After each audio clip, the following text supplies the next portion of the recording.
Let's take a drink, Charlie. Nobody's watching. Yeah. A small one won't hurt us. Mr. Wonka, please turn off the fan! Oh!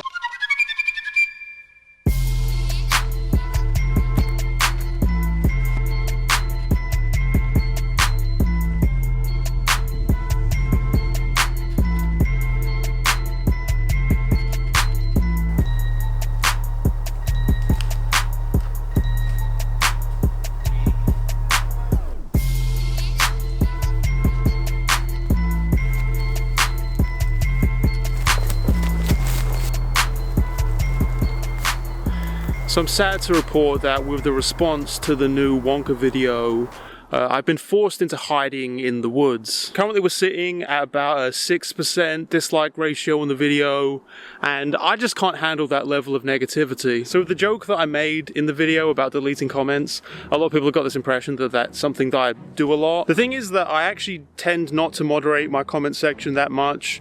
On the one hand, because I do actually like to see genuine discussion happen in the comment section, and also partly because I really can't be bothered to do that. In general, I've just set up these fairly basic filters just to remove some of the most obvious, pointless, hateful shit being in the comment section, which, to be fair, has definitely, you know, been in the comment section for the video. But in general, if you've been filtered out, it'll probably be because of some term that you used, or maybe because in the previous comment sections you've been filtered out in the past. Sometimes I've checked the filtered comments and people have just been filtered for seemingly no reason at all, so I guess blame YouTube for that. So if you've had a problem, personally, I would recommend removing the slur from the comment and then just reposting it and see what happens. I get the confusion because I've had a lot of new viewers from this video, and if you are a regular viewer of my channel, you'll know that not only do I generally not just remove any critical comments, but I've actually done videos in the past directly addressing criticisms. The last video I made that really got a lot of views was one where I was talking about the Netflix Dharma show, which got a lot of negative feedback, and then I actually made a follow-up video where I directly addressed a lot of the things that people were saying. Unfortunately, you have to be British. This seemed like it'd be nice to watch. What the fuck?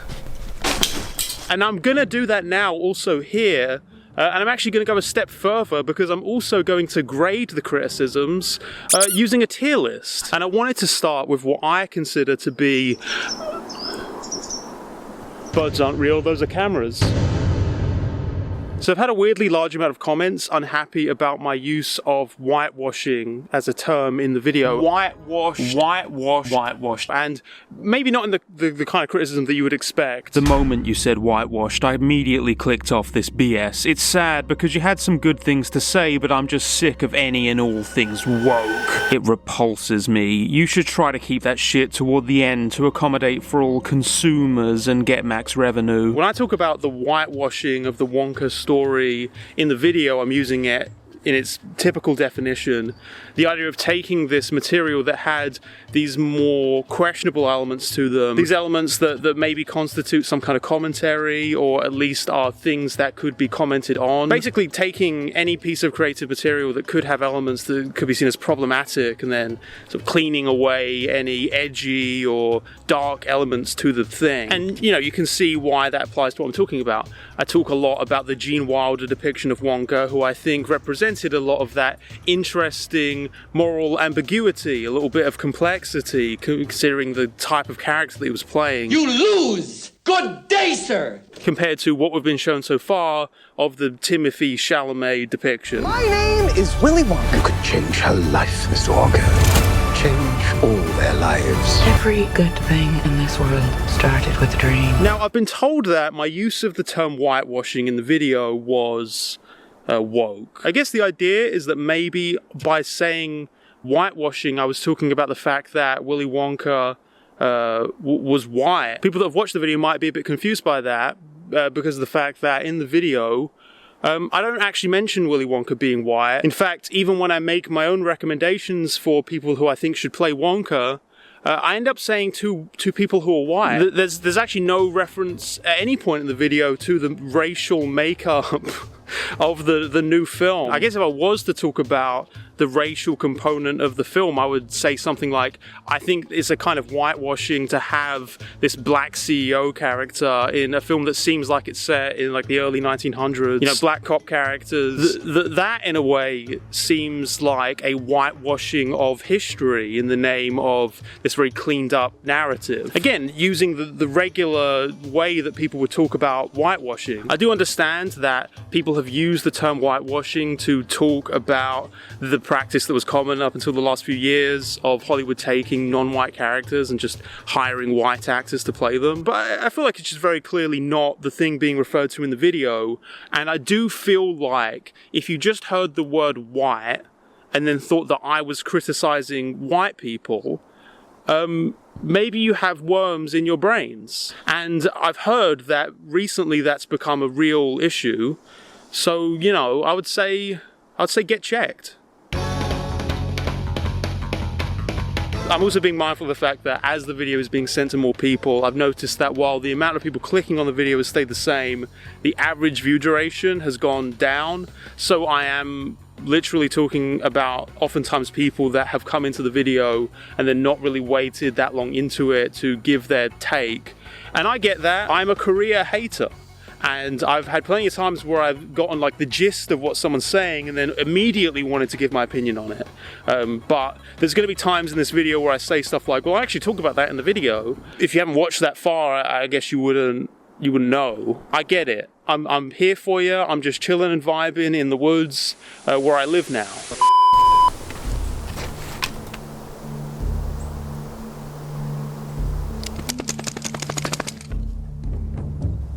I'll be eating that later. If there's one thing living in the wilderness has taught me, it's the value of privacy and security. And that's why this segment of the video is sponsored by Private Internet Access. Private Internet Access is a VPN service, a tool that lets you browse the internet through an encrypted connection and keep it away from prying eyes. And most importantly, it lets you watch streaming services from any region. This gives you access to a whole new library of media for you to enjoy. Watching Netflix without PIA is like taking your treasured possessions with you into the woods and having half of them taken by creatures. Oh god, the creatures. PIA now even covers an unlimited number of devices at the same time. The best part is that if you use my link down in the description, you'll get 83% off of Private Internet Access. That's just $2.03 a month, and you get 4 extra months completely free. Just check out my link and go to piavpn.com/jacksaint for all your browsing and globe-trekking binging needs. Do it now, before the creatures come. Tail dear, Jack Saint is upset because the modern movies aren't capitalism bad. Slightly better, but still not great. In the D tier, I'm gonna put the idea that I'm trying to inject my own personal politics into the Willy Wonka story. To some extent, yeah, my own personal opinions are gonna run into the critique at certain points because this is just kind of how critique works. But I also really did try through the video to make it very clear that the elements that I'm talking about in this Willy Wonka story are elements that I thought were already there. It's not just me taking a completely unrelated story and then sort of injecting these things about capitalism or exploitative business practices or whatever. The Oompa Loompas were always there. That was always an element to the story. The characterization of Wonka, again, I would argue, was always there. And I feel like Gene Wilder definitely got what I was talking about because that was very much a part of his characterization. Standard form of contract. He was, on the one hand, this childlike, creative, ambitious dream maker, but also a bit of a callous, misanthropic businessman type. And I found that to be a very fun, entertaining depiction of the character. I don't think it's necessarily mutually exclusive to have something that's interesting commentary in some kind of way on our society, but also is funny and entertaining. They often go hand in hand. It's like a observational humor kind of thing. I'm really not here to just spoil people's fun and take this silly story and turn it into something that it's just completely not. I'm saying I think that these things were always kind of in that story, seemed like they weren't being really utilized with this new adaptation, and it also seemed like other people were getting that impression from what we've seen so far, and I thought it would be an avenue to kind of talk about that, and that's what I found through this video. So it's not a complete misrepresentation, but I really do feel like I go out of my way to explain why I think these elements were always sort of there. You can say that you prefer a depiction of Willy Wonka that doesn't have that commentary aspect to them. You can say that you don't personally like the Gene Wilder version for that reason. Again, people have their personal tastes, and I also say explicitly in the video that it's natural that you're going to have different adaptations of creative works that might remove certain elements, might reinterpret things in different ways. You know, I really liked Joker. I made a whole video about it. But I'm not saying like every depiction of Joker now needs to follow the Joaquin Phoenix Joker. Sometimes maybe the Joker is just a silly guy. You can enjoy Joaquin Phoenix Joker and also enjoy, you know, Adam West Batman Joker. Maybe he's just a prankster. Maybe there isn't this sort of weird incel thing going on. But to me, you know, Gene Wilder is king. And please remove the segment if he is cancelled. Bravo for being the first Marxist in decades to overtly admit you want to co-opt popular properties and reimagine them for the explicit purposes of political messaging. I applaud your honesty, but there's a reason your comrades lie about that intent. I guess the subversion machine has become so powerful that there's no need to hide it anymore. No fear of letting the mask slip. Sigh. Now, I've had a lot of comments saying that I'm either strawmanning or demonizing capitalism, and I'm going to put this in C tier because, you know, if you've watched my videos, you've probably got the impression that I'm fairly anti-capitalist, and I definitely talk about negative elements of capitalism in the video.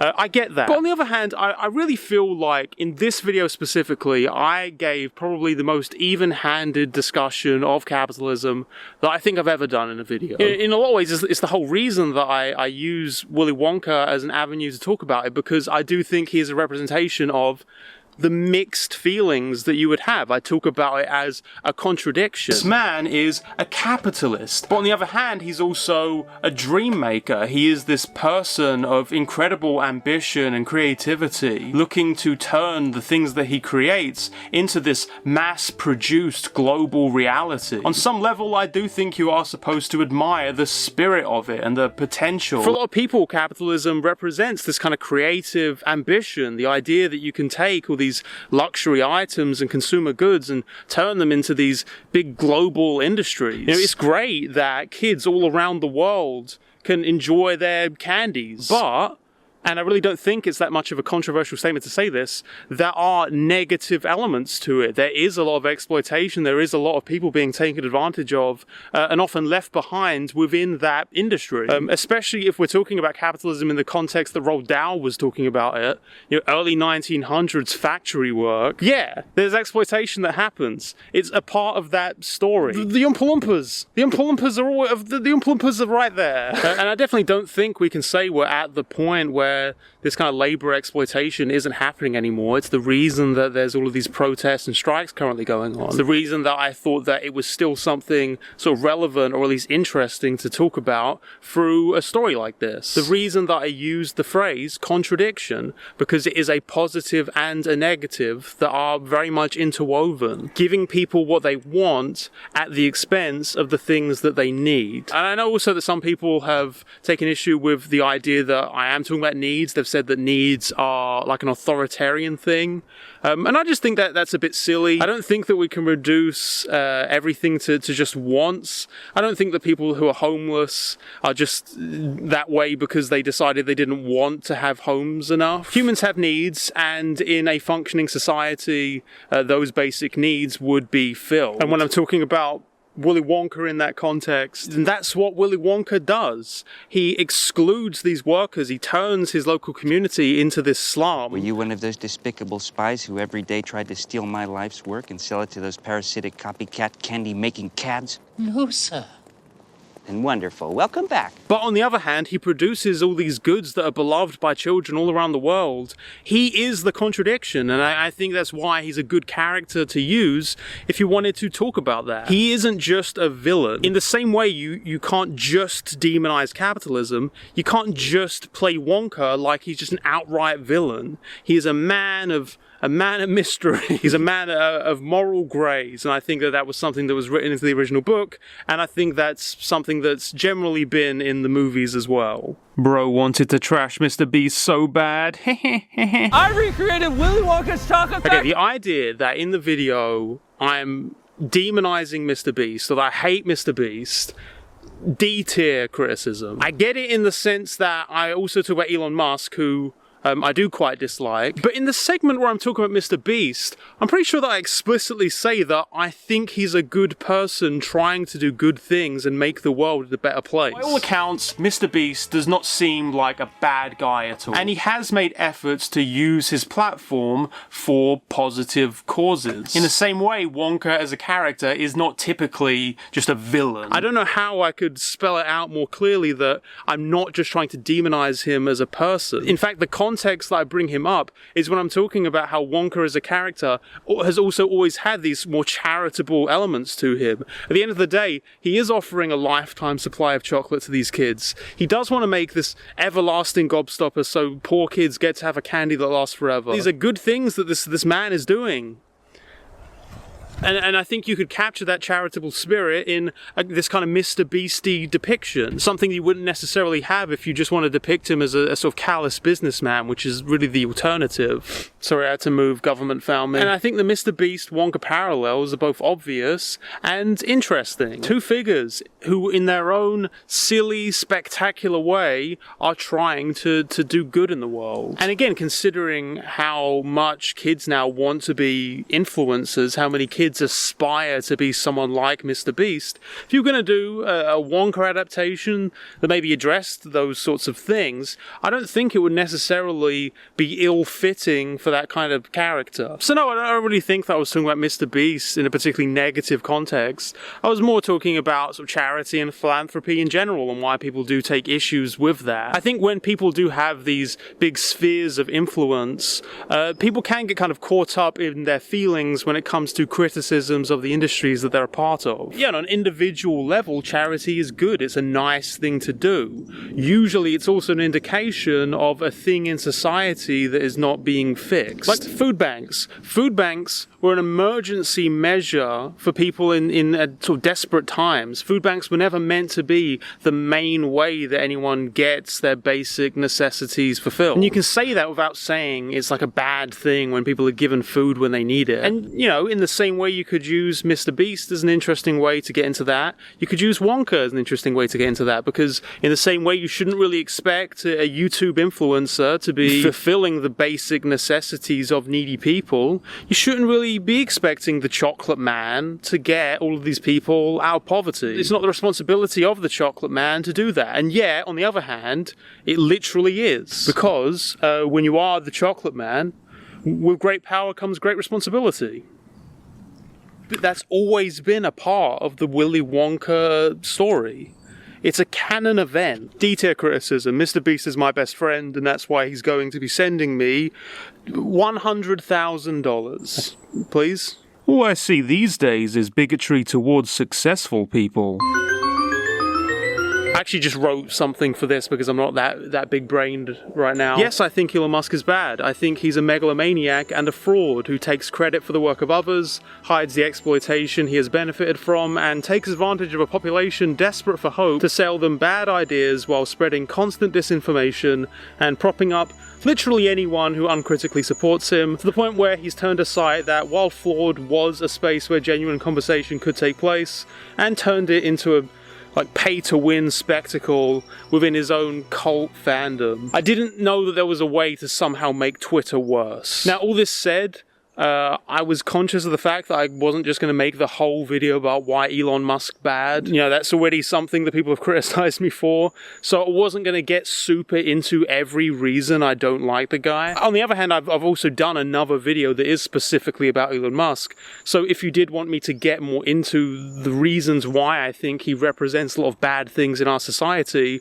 you can watch that video. The weird one I've gotten is a lot of people saying like, oh, why are you acting like Elon Musk is the only problem in society?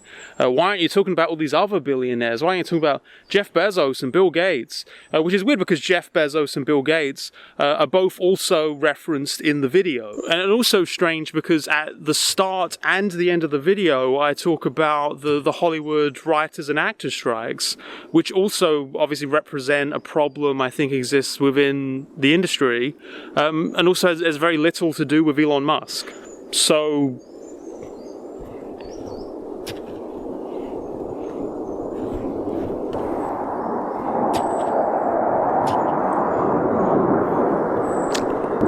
that's what I have to say about that. Are you trying to say that we're not allowed to enjoy the books of Roald Dahl anymore? Are you trying to tell me that I can't just read the BFG without being a supporter of an anti-Semite? Are you telling me that I'm a Nazi just because I want to enjoy Matilda? There's been a lot of comments about the idea of like retconning, whitewashing, editing away the problematic elements of Roald Dahl's material. Some of it is just general comments, and some of it is directed at me as if I'm endorsing that kind of thing. When I feel like in the video I kind of say the opposite. What I'm saying is that I think that if anything, a lot of those problematic elements represent the stuff that's most ample for like a commentary of some kind, the stuff that's the most significant parts of the work in some cases. In some cases, like I say in the video, I just think that the edits are not really needed, that they're kind of overzealous. But in the case of, you know, like Oompa Loompas, yeah, I wouldn't want to get rid of that subtext. Can we live in your factory and get paid in chocolate? What? No. Because I think that that's something that's like pretty interesting. Now, in terms of people talking about like death of the author, people talking about just, you know, why can't we just judge these books without mention of Roald Dahl's personal beliefs? What relevance does the Roald Dahl's perspective on the world have on his work? Now, I think that Roald Dahl's perspective on the world is pretty relevant to his books. I would say that a British colonial perspective is kind of relevant to something like Charlie and the Chocolate Factory. Away from all the wang doodles and hornswogglers and snozwangers. Yeah, you can judge the material separate from that, but I also think that probably if you wanted to get something historically significant out of looking at this material, which it seems like a lot of the people that are against these changes are talking about, yeah, there would be like a relation there. But yeah, no, I explicitly say the opposite of, oh, we need to edit away any problematic material from this person's work. What I don't like seeing is when that baggage is stripped out of the work, when arguably that baggage is the most interesting commentary of the entire thing. In terms of historical remembrance or whatever of problematic material, for me this is mainly a copyright issue. I feel like we should be able to preserve these kinds of works. I feel like the older edition should always be available. I get that, you know, in classrooms, sometimes there's going to be certain things that might be a bit upsetting that maybe in modern revisions of a book, people might want to like work around in some kind of way. Even if, again, I think sometimes those revisions can be pretty misguided. But I think that the old edition should always be available. That is more of an issue of how publishers own the rights to certain books, and then things get kind of muddled up in that way, and then those older editions stop being available as much. However, probably not as much of an issue when it comes to an author like Roald Dahl. And I guess for the criticism that's more like, oh, how is Roald Dahl wrong about the Jews? I don't know, I guess fuck yourself. Maybe you should go kill them. No, I was going to have it be that I say that and then it's like redacted. I mean, I'm talking about Nazis, but yeah. Roald Dahl based, Roald Dahl based, Roald Dahl based. Have you considered learning a second word, you fucking NPCs?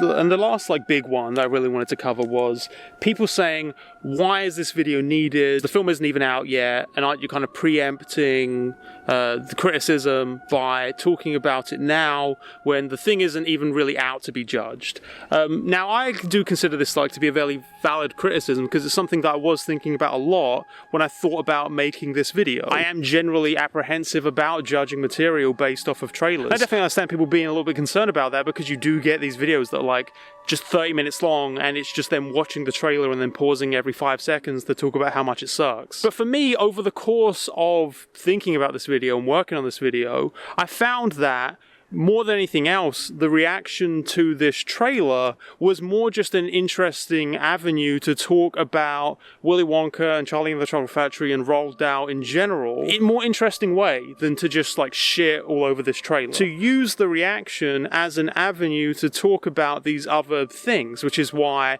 when you actually watch the video, criticism of the trailer comprises such a small part of it. And I'd say in the video, I don't discount the idea that maybe the actual movie will surprise me and will have a kind of subversive element to it. Maybe the trailers are intentionally misleading. I like the director's previous work. I wouldn't really say his previous work has that subversive edge to it, so I would be pretty surprised if the film was this thing that did explore this sort of moral complexity or moral grays in the character of Wonka. It does feel like it's very clearly going to be the thing that is depicted in the trailer, but I totally get that I could be wrong about that. And you know, obviously when the film comes out, I'm probably going to watch it, I'm probably going to talk about it. So if I do feel like it has these elements to it that are the kind of things that I discuss in the thing, that would be good, and I'd be happy about that. I would just be very surprised by that. The reason I bring up Cruella and Oz is that yeah, to some extent I'm probably just burnt out on these types of modern prequel, remake, origin things, because they do often follow a very specific trajectory,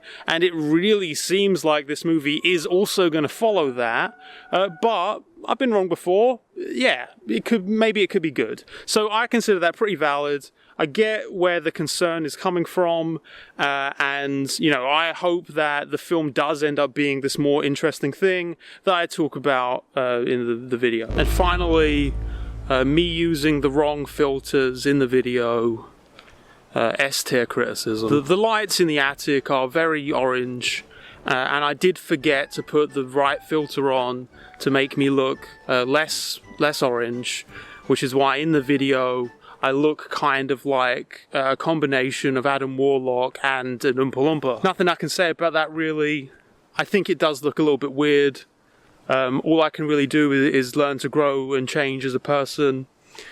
And I hope you'll all forgive me for this. Hope that you'll learn to forgive me, and that we can all change. I think in a lot of ways we're all complicit. We're all complicit in letting me get away with using the wrong filters in my videos. I hope we can all grow from this. Hope we can all grow. Next video will be coming out soon. It'll be about elementals.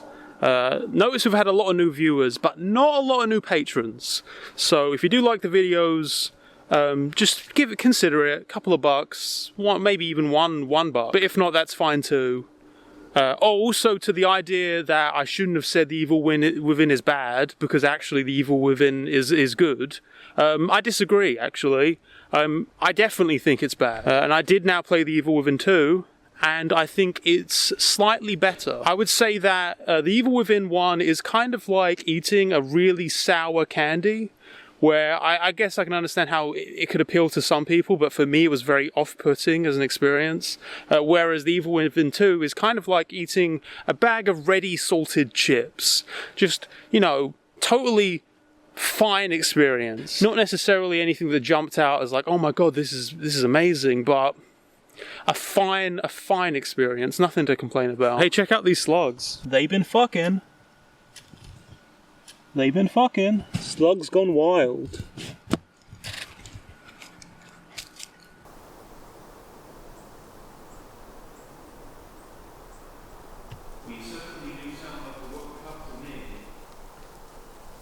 Okay.